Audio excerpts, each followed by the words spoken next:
Hello friends, as you know in our last video we talked about assignment sale. A lot of people come across different situations when it comes to selling their property on assignment. Here is one of the situations just to give you a better understanding of the assignment sale process.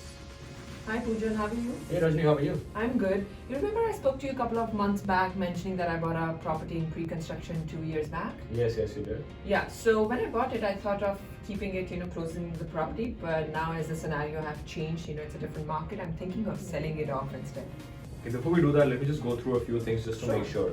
Are you sure that you have an assignment clause on this?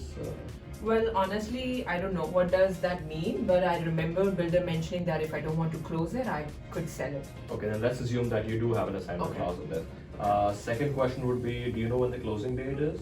on this? Well, they told me tentatively somewhere around in the first quarter of 2023, but I don't know the Okay, exact that's like date. the initial occupancy date which they give. But in your agreement of purchase and sale, there'll be a set of dates because sometimes projects get delayed and stuff, right? Okay. So there must be a set of tentative dates because we need to find out if the builder is closing it like 60 days prior, 90 days prior. So we just go through the APS for Okay. that. So one more question would be, do you know if your development charges are capped on this? As far as I remember, they mentioned around $10,000. Okay, that's great. So we'll go through the APS, and even though we go through it, I always suggest all my clients that we'll do a strict lawyer review as well, just so that we're sure of all the clauses in it. Okay. So what I'll do is I'll share the copy of the agreement with you, and then we'll take it further from there.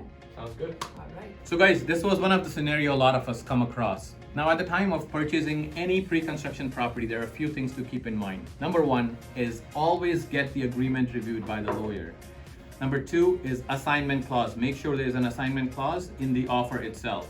Number three is your development and levies should be capped. Number four, make sure you know what the closing date is. Now they might just give you a set of dates. Number one will be like it's a tentative closing date. That doesn't necessarily mean that the property will close on that day, but the builder will inform you 90 days prior to closing if they are delaying the closing date. Number five is assignment fee. And number six, make sure at the time when the lawyer is reviewing the agreement and always check with the builder how long prior to closing will you be able to sell or on assignment. It could be sometimes the builder will ask you to sell it within the 90 days time period prior to closing. Sometimes they would want the property to be closed or the assignment to be exercised 60 days prior to the closing date. So these are the things you need to keep in mind and make sure you always do your due diligence. Okay guys, I hope you liked this video. If you liked our video, please like, share and subscribe and follow us for more information.